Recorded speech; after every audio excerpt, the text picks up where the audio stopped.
It is time to turn to the Galway Races. It is day 3 at Ballybrit, and Johnny Ward is on the line. Good morning, Johnny. Good morning, Owen. So talk to us about yesterday, Riven Light, the horse that came back from the abyss, really. Willie Mullins couldn't believe that the horse was running again, let alone winning again.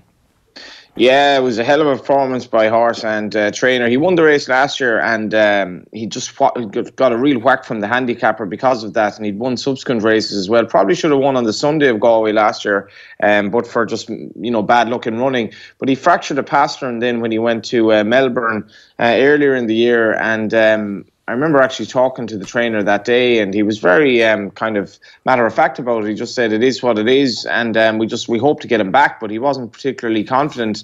And he rocks up in Galway after they gave him time off. They took the kind of pins out of his leg that they'd inserted, and he got a really cool ride by Danny Mullins. But the weight carrying performance from the draw, it was really amazing from Willie Mullins, and he's won the 2 big flat handicaps this week so far for a jumps trainer. He's had 4 winners already. He looks a shoe-in for the champion trainer, Gong. But Riven Light, I mean, for a horse who was hurdling, he's really taken to the flat.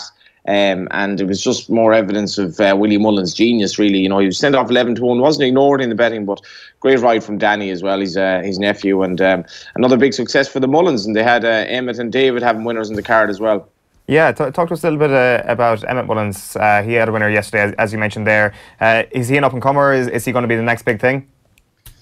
He's certainly up and coming, yeah. He probably came to a bit of prominence earlier on this year when at Tramore, 2 of his horses nearly landed a major double, both very well backed, and the horse in the bumper was just touched off. And Emmett trains more or less beside where Willie trains there in Bagnallstown. He's a nephew of them. His father, George, would have a kind of a well-established haulage business, brings the horses to the race and all that. And Emmett won the bumper on the Monday, and he won the first race, or rather the second race yesterday with Stephen's Green. And that was a race notable for Chateau Conti falling at the first. And in the first race, the favourite fell at the first as well. So I know a lot of people who backed both of them, and it was a hell of a start when your first 2 races you backed a faller at the first. But Emmett St. Stephen's Green took advantage, and he's gradually building up patronage. He's probably a trainer who's a bit shy on numbers at the moment, but he started off so young. I think people are I suppose, sussing him out a bit, but he gets a lot of help. He's access to he's access to Willie's gallops as well from time to time, and he has great help from his first cousins Danny and David. Yeah, it's certainly good genes there as well, always helps. So today, the Galway Plate, the feature, it's 7:20, Johnny. Is that an unusual time? I think it's the first evening start in a long time we've seen for this race. Yeah, the Plate crowd has been down, actually. It's the iconic race, really, of the whole meeting, but the Plate crowd has been one of the poorest of the week. It's really struggled relative to the Friday, which has become a real sort of social occasion.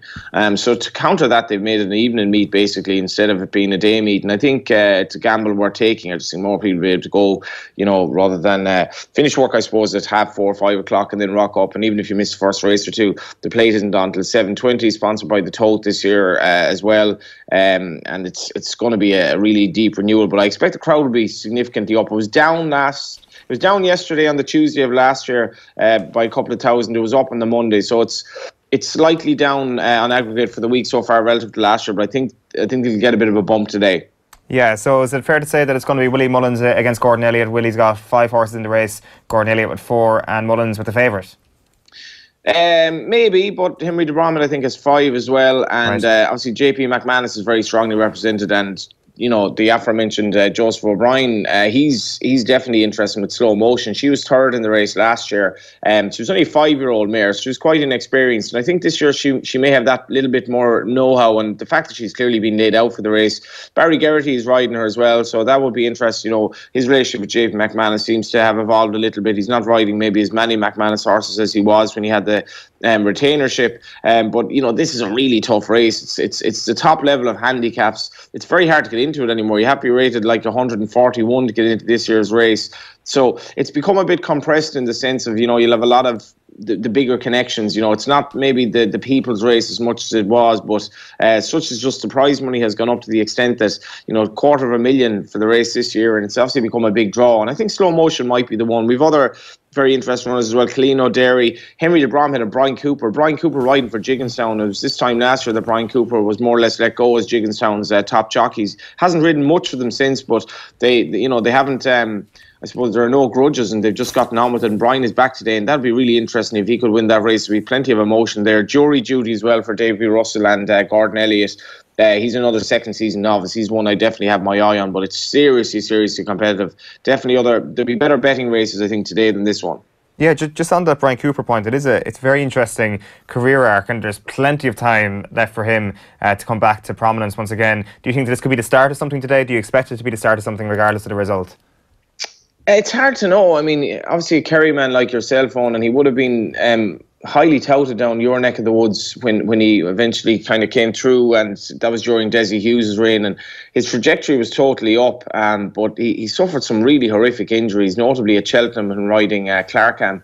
And, it wasn't a major surprise when he lost the Jigginstown job, but he's developed a good relationship with Paul Nolan. I think Brian just needed to work a bit harder as well. His talent was never really in question. It was just that, he was probably just riding maybe too much kind of quality over quantity, and turning down maybe bad rides, just in the sense that he didn't feel that he should be riding bad horse. But I do think you have to graft. We spoke about Rachel Blackmore. You do need to get the air miles in, and you just need to get as many mounts as possible. So Brian, I think if he had a good Galway, I think it would really be a good lift, and this would be a hell of a story for him because he hasn't had many rides. So that's the Galway Plate. That's at 7:20 this evening. You mentioned that the other races are probably worth a look in terms of the betting. What are you looking at? Any tips? Yeah, I like Biddy the Boss in the 6:10. Gavin Cromwell's had a very good week. Dublin, Wolverhampton, and second in Galway on Monday night. And I really do like Biddy the Boss. I suppose plenty of Glenroe fans or anyone going out with a tyrannical partner will like the fact that Biddy the Boss is 20-1 as well. Biddy the Boss is probably well handicapped in our bumper form. I think she's just waiting for a big delivery. Gavin has a good record in Galway, and Breen Kane taking a few pounds off her back. I think she's a really good chance. She's my bet of the day anyway. It's been a tough week so far, I must say, though. Yeah, the play spot didn't come up yesterday, but today's another day, Johnny. What are you looking at? Today's another day. As my attitude to gambling, especially at these festivals, is if it's going badly, it can always get worse. And we've 5 more days, but we're going to go with the play spot. Slightly fatalistic attitude on, but such is life. It's going to be a 31-cent selection today. It's just 31 by 64 options, because it's 2 by 2 by 2 by 2 by 4, which works out at 64. So I'll give my selections for today. Race 1, we're going with number 5. Race 2, we're going with 5 and 12.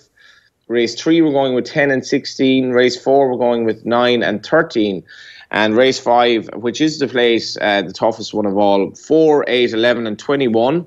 And we're going with 4 and 11 in race 6. So there are the 6 races for today, and 30 grand guaranteed pool, obviously. And it's been, I think the first night the play spot paid over €300, so it's definitely achievable, and we just have to keep going, and hopefully today it might deliver. Although it is tough, it's tough on the place. You could be gone by the first race, but if we're live by the plate, we dream. Looks like it's still lashing over there, Johnny. Yeah, it's quite grey here in Salt Hill, as you can see, but it's not as rainy as it was yesterday morning. It was kind of typical Galway weather on as well. It just, you had 4 seasons in a day. It was windy, sunny, very, very wet at times, but the crowd was slightly down, but it didn't actually rain much during racing, and the ground has held up very well because it's been such a dry summer so far, and great vibe around the town, I suppose. As the week goes on, people will start talking more about the football and the hurling at the weekend, and you can tell there's because of the ticketing situation in the hurling, there's a mad clamour for tickets already, and a lot of people talking about that already as well. Yeah, I can only imagine. Johnny, enjoy the racing. We'll chat to you again tomorrow morning. Thanks, Owen. Johnny Ward there on the line with us in and around 9 a.m. every morning here on OTB AM. Just to remind you of that play spot again. In the first race, it's number 5. In the second, it's 5 and 12. In the third, it's 10 and 16. The fourth is 9 and 13. In the fifth, it's 4, 8, 11, 21. And in the sixth, it's 4 and 11. If you missed those, don't worry. You can just log on to offtheball.com to catch that.